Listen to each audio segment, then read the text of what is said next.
Olá pessoal, hoje é terça-feira, dia 2 de junho. Estamos entrando no ar com mais uma edição do Jornal Últimas Notícias, com uns destaques hoje que vão deixar vocês intrigados. Fiquem ligados aí. O Jornal Últimas Notícias tem apresentação minha, Ednei Paini, e eu falo diretamente de Bento Gonçalves, Rio Grande do Sul, Brasil.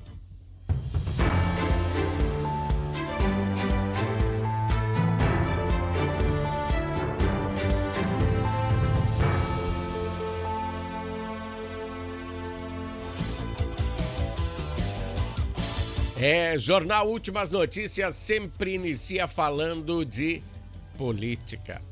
A guerra no Brasil já começou. Opa, peraí. A guerra política. E as consequências estão sendo sentidas antes mesmo da largada das eleições. Ontem nós falamos sobre o pré-candidato ao governo federal, né? Dele ir até os Estados Unidos, de tratar de conversar com o presidente da nação mais bem armada do mundo. E era certo que algo iria acontecer, pois todos já estão de armas em punho. E uma turma de advogados que se auto-intitula como Juristas pela Democracia já encaminharam à Procuradoria-Geral da República acusando Flávio de danos à soberania nacional.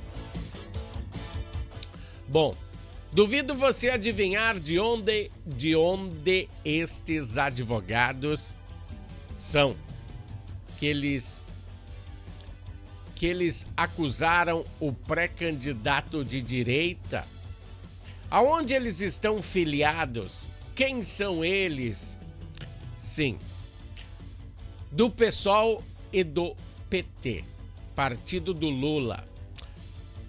A largada para o pleito 2026 foi dada, hein? Que falta de criatividade nessa gurizada. Bom, falando em falta de criatividade, vamos analisar novamente o STF. Na semana passada já começou as picuinhas do ministro Gilmar Mendes, né? Que disse que a prisão da família Vorcaro pode ter sido feita por tortura do relator do caso. Tá, e o relator do caso é André Mendonça. Bom, agora a nossa conversa vai subir de patamar. O ministro Gilmar então pediu vistas para a prisão de Daniel Vorcaro, seu pai Henrique e seu primo Felipe Vorcaro. Lembrando que Daniel Vorcaro estava escolhendo quem ele iria delatar ou não. Não era um mar de delações que nem todo mundo pensava, ele só iria delatar um ou outro. Onde ele botaria todos os envolvidos no mesmo saco e batesse que nem gato, não, né? Não. Bom, ele queria escolher quem seria delatado, esse foi o resumo. Bom, e se ele deletasse todos, eu acho que muita gente grande iria cair do cavalo, inclusive ministros da mais alta corte do Brasil. E o restante da ladainha vocês já sabem, né? André Mendonça está conduzindo o caso com a mais alta jurisprudência. Então a Polícia Federal, que ele designou para o caso, foi escolhida a dedo. E não tem mutreta. Então o relator, que estava a par de muita coisa, já sabia muito mais do que Vorcaro tinha a oferecer. E por isso o relator não autorizou a delação premiada. O que está acontecendo é claro, que o ministro Gilmar Mendes quer soltar Vorcaro da prisão.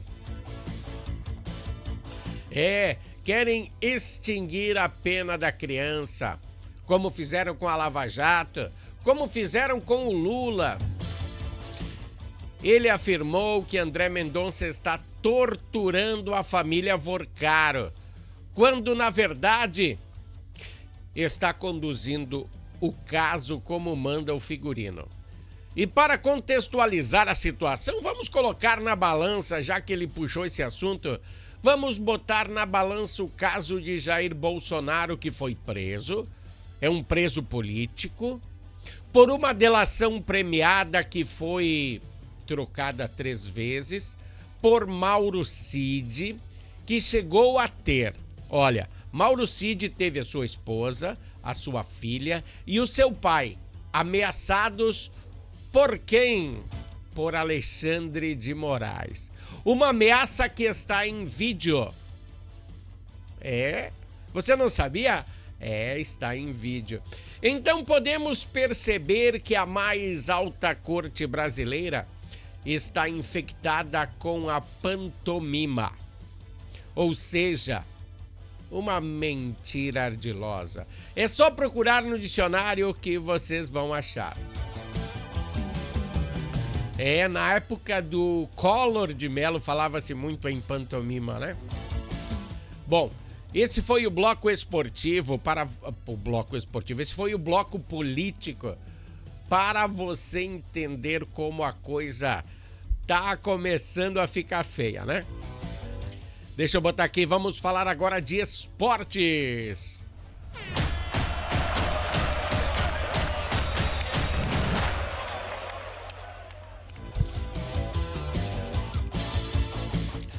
Pessoal, a Copa do Mundo tá logo ali, 9 dias.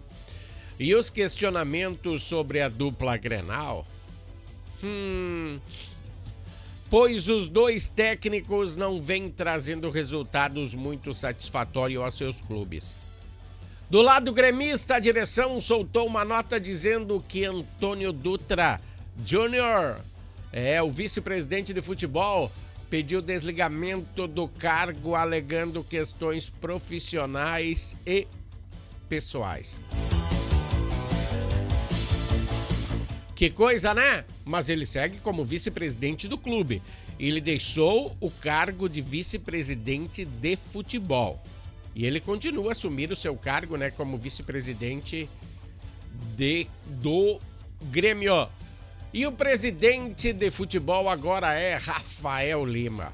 Bom, a estratégia do Grêmio é trocar o vice e continuar com o Luiz Castro. Então, na visão do Grêmio, o problema é o vice de futebol e não o técnico e nem os jogadores. O Grêmio só não entrou na zona de rebaixamento porque Renato Portaluppi é um gremista nato e deu aquela mãozinha. O Vasco perdeu para o Atlético Mineiro. E não jogou o tricolor na zona de rebaixamento. Renato Portaluppi tem muito a oferecer ao Grêmio ainda. E da parte colorada não foi diferente, né? 3 profissionais foram desligados do clube. O preparador de goleiros Leonardo Jardim, seu auxiliar e o auxiliar da preparação física João Goulart. Será que as falhas de Antony, será que foi falha? E será que os preparadores de goleiro têm culpa no cartório? Que coisa, né? É muita sensibilidade pra gente apurar o que está acontecendo na dupla Grenal. Esse foi o Bloco Esportivo. Amanhã tem mais. Deixa eu falar aqui que o Bloco Esportivo é um oferecimento de Natal Fitness. Natal Fitness, a sua loja de acessórios esportivos. Atendemos os segmentos de caminhada, trilha, corridas, pilates, yoga, academia, paddle, beach tênis, ciclismo, natação e acessórios. Você também pode adquirir os produtos pelo site, que é natalfitness.com.br. Aqui você acha só as melhores marcas: Lacoste, Lecoq Sport Life, Natal Fitness, Santois, Body for Shoes, Wilson, Fila e Nike. Natal Fitness fica na rua Senador Joaquim Pedro Salgado, 270, ao lado do Shopping América.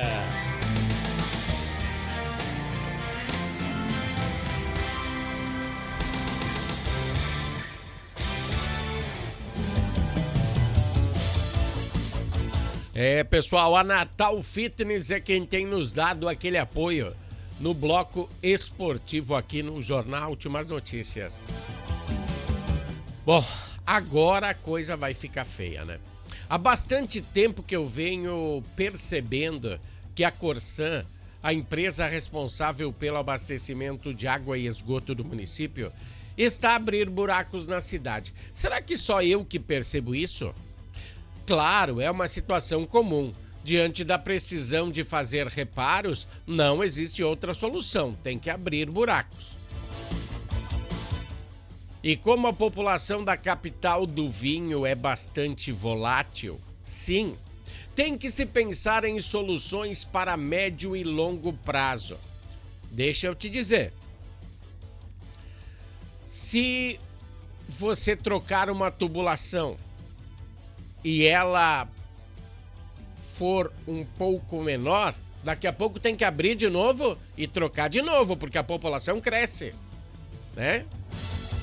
Sempre tem que se pensar numa solução para a expansão da população, pois está crescendo, todo dia cresce, todo dia vem pessoas de fora e tem que se pensar também na rede de esgoto e água. Pois se formos contabilizar, dá uma pensada aí. Desde 1966, quando a Corsan foi inaugurada, mudou muito até os dias de hoje. A população aumentou consideravelmente. E será que ela conseguiu se igualar com excelência nos seus serviços? Com relação ao aumento da população, às vezes eu percebo que a demanda cresce mais que os bons serviços. Deixa eu botar aqui, ó, o esgoto que a Corsan está fazendo. Olha aqui. Essas imagens são da avenida principal aí do bairro Vila Nova, na Carlos Dreyer Neto, onde a Corsan está trocando a tubulação de esgoto. Então, diante dessa premissa, vamos nos ater aos prazos. Sim, aqueles que estão no site da Corsan. Ou você nunca leu o site da Corsan? Será que eles estão sendo respeitados, esses prazos? Olha que nem sou eu que estou afirmando essas informações. Elas foram colhidas no site oficial da Corsan e apresentadas pelo vereador Moisés Escúcel do MDB na tribuna da Câmara dos Vereadores. Então, recapitulando, se você não leu o site da Corsan, eu vou dizer para você agora. A Corsan, ela tem prazo de 24 horas para fechar buracos em vias asfaltadas. Tem prazo de 48 horas para fechar os buracos em vias não asfaltadas. E tem prazo de 120 horas para fechar buracos em vias que não têm pavimentação. Isso está no site da Corsan, você sabia? De acordo com o vereador em questão, as regras apresentadas são essas. Você prestou atenção na chamada? E será que isso acontece na prática? Na sua rua. Na sua rua, preste atenção. Quando a Corsan abre para fazer um reparo, fica legalzinho? Eles fecham nesses prazos que eu citei? Acho que não, né? Os buracos em nossas cidades estão a se estender cada vez mais e por semanas ou meses. E se você percebeu a obra em questão que eu mostrei aí, que está sendo feita pela Corsan, no principal acesso do bairro Vila Nova, se estende por muito tempo. E sem contar que a camada asfáltica que é colocada, eu até vou botar aqui, eu tirei umas fotos da camada asfáltica e eu gostaria de compartilhar elas com vocês. Dá uma olhada aí no corte do asfalto. Não dá para indicar muito, mas é terrível. A camada asfáltica que é colocada nunca fica uniforme. Sempre parece que foi feita por um amador. Pois a via em questão, essa aí que eu tô te mostrando, é a Luiz Milan. É um acesso muito utilizado por carros e caminhões. Tem muitas fábricas aí. Tem muitas pessoas que trabalham nessas fábricas. E ao acessar ela, parece que ela sofreu um desgaste de erosão. Pois tudo que você viu ali é uma depressão. Nunca fica no mesmo patamar que o asfalto antigo. Sempre baixa. Será que foi feito para diminuir a velocidade do trânsito? É uma via inacreditável. A capital do vinho está ficando como um queijo suíço. Eu tenho que repetir, pois essa é a nossa realidade. É um queijo suíço. Agora você sabe que a Corsan tem prazo para abrir o buraco e fechar, né? Bom, mais uma situação que foi tirada, muito importante essa que você me escute, foi tirada do portal NB Notícias, do nosso amigo Marcelo.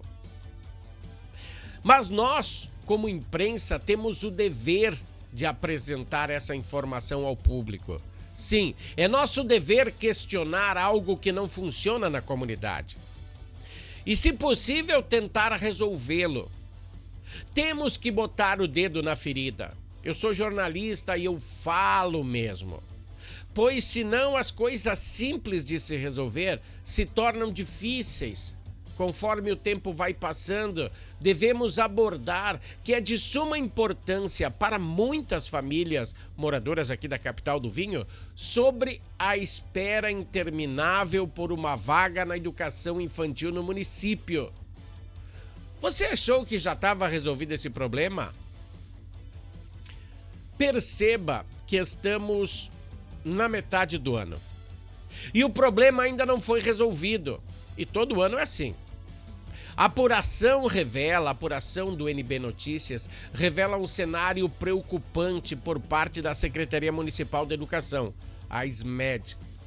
O município mantém dezenas de vagas sem uso na rede privada parceira, deixando crianças em casa com suas mães, que ficam impedidas de trabalhar.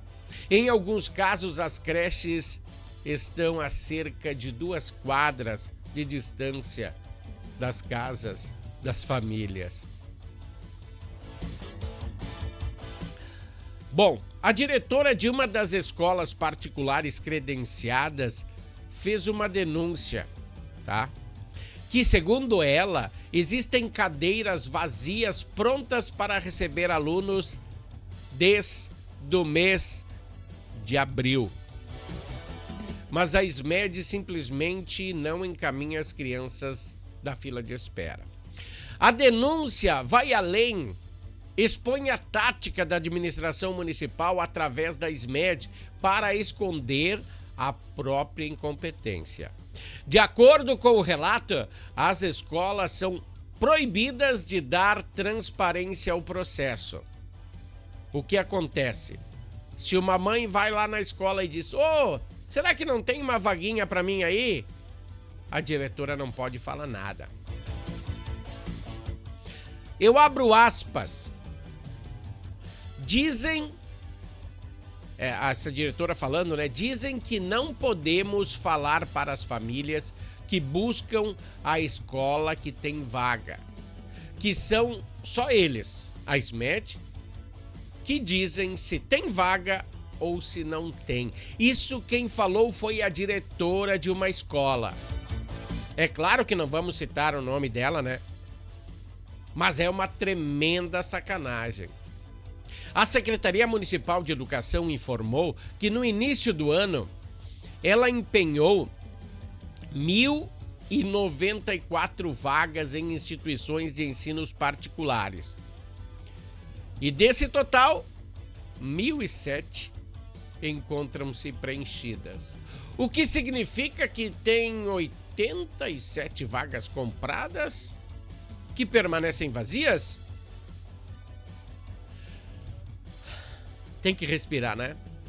Perguntada sobre o motivo das vagas remanescentes estarem desocupadas há quase 2 meses, enquanto, pasmem, 268 crianças aguardam na lista de espera por uma creche. A SMED alegou que a culpa é da recusa dos pais. Em diversas situações, as famílias, abro aspas, né? Para você não me interpretar mal, abro aspas, em diversas situações as famílias optam por aguardar vaga na rede pública municipal ou manifestarem interesses em instituições cuja as vagas contratadas já se encontram integralmente preenchidas. Fecho aspas. Que coisa, né? Eu tive que falar isso para vocês. A matéria incidental sobre esse resumo que eu passei para você, que você acabou de ver, ela está na íntegra no portal NB Notícias. Inclusive o relato de uma mãe, que nós não vamos dar o nome nem o sobrenome dela aqui, mas na matéria do NB Notícias está o nome e o sobrenome de uma mãe que teve problemas e depois que saiu a matéria, ela conseguiu a tão almejada vaga em menos de 10 minutos. Parece mentira o que eu estou falando para vocês, mas é verdade. Depois que o NB Notícias lançou essa matéria com o nome dessa mãe, em menos de 10 minutos ela conseguiu vaga. Depois da reportagem, né, tomar notoriedade, a SMED entrou em contato com essa mãe e pôde encaixar o filho dela na educação infantil e ela vai poder finalmente trabalhar esse ano, pois apenas é o mês 6, né? Que mistério! Vamos para o comercial da Harmony, eu volto daqui a pouquinho, só vou respirar um pouquinho. Harmony Sonorizações. Mais do que som e luz, a Harmony Sonorizações oferece para você um serviço com mais de 30 anos de experiência em festas de casamentos, eventos corporativos, palestras, aniversários, baladas e shows musicais. Devido à qualidade em seu trabalho, a empresa se tornou uma referência em seu segmento. Harmony Sonorizações, o som na medida do seu bom gosto. Pessoal, Harmony Sonorizações e Natal Fitness dando aquele apoio ao Jornal Últimas Notícias. Deixa eu falar para vocês aí, tô meio gripado, né? Mas deixa eu falar que a Secretaria Municipal de Saúde de Bento Gonçalves confirmou o início da aplicação ao público-alvo apto a receber a vacina contra a gripe na rede pública. A partir de agora, as doses remanescentes passam a ser disponibilizadas para a faixa etária que compreende crianças a partir de 6 meses e adolescentes até 15 anos. A medida foi adotada pela gestão municipal em resposta imediata a uma recomendação técnica emitida pela Secretaria Estadual da Saúde. O objetivo é criar uma barreira imunológica antes da chegada do inverno, período do ano que é marcado pela epidemiologia,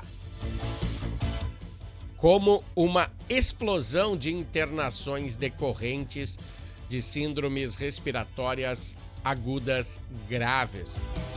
Bom, a liberação para os novos grupos ocorre logo após o encerramento oficial da campanha nacional de vacinação contra a influenza. O balanço estatístico, vou falar para vocês, né? Aponta que 21.630 pessoas pertencentes a esses grupos prioritários originais foram imunizadas aqui no município. Bom, a cobertura vacinal geral consolidou-se em 41,17%. É muito pouca gente se vacinando e depois indo para o hospital. O índice considerado distante das metas ideais priorizadas pelo Ministério da Saúde. Presta atenção, vou falar por partes. Os idosos imunizados aqui em Bento Gonçalves foram 11.135. De toda a cobertura, apenas 46% dos idosos se vacinaram. O restante não. Mais da metade dos idosos não se vacinaram. E olha, é um grupo prioritário para receber a vacina, né? Crianças de 6 meses a 6 anos, 2.350 crianças. 21% da cobertura das crianças de 6 meses a 6 anos. Olha que pouco. E gestantes. As mulheres gestantes foram 424 mulheres. 38% da cobertura foi atingida. Falta muita gente a se vacinar, né? Devido ao estoque limitado, então, de imunizantes enviados pelo governo federal, a Coordenação da Saúde adverte que não haverá abertura de vacinação para a população em geral. Os lotes atuais serão administrados de forma estratégica para cobrir os menores de idade não vacinados. Para reverter os baixos índices de adesão, o município planeja levar equipes móveis para salas de aula. Será que é legal? Acho que sim, né? A coordenadora do setor de imunização de Bento Gonçalves, Daiane Oriol, ela explicou a importância da força-tarefa escolar. Abre aspas. Vamos reforçar a vacinação nas escolas para proteger esses grupos mais suscetíveis às complicações causadas pelas doenças respiratórias. Seguir as orientações da Secretaria Estadual da Saúde. Fecho aspas. Bom, a aplicação das doses ocorre de segunda a sexta, nos turnos das 7 às 11, das 7h30 da manhã às 11 horas e de tarde das 13 às 16.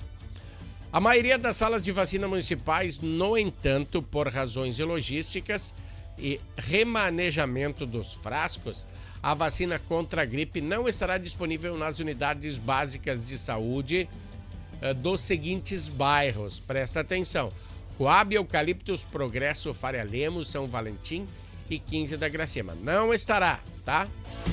A evolução da cobertura continuará sob monitoramento diário e uma nova ampliação de faixa etária só será cogitada caso os novos segmentos desembarquem na cidade, tá? Bom, deixa eu tirar minha imagem da frente para a gente ter certeza que esse fundo trará boas notícias, né?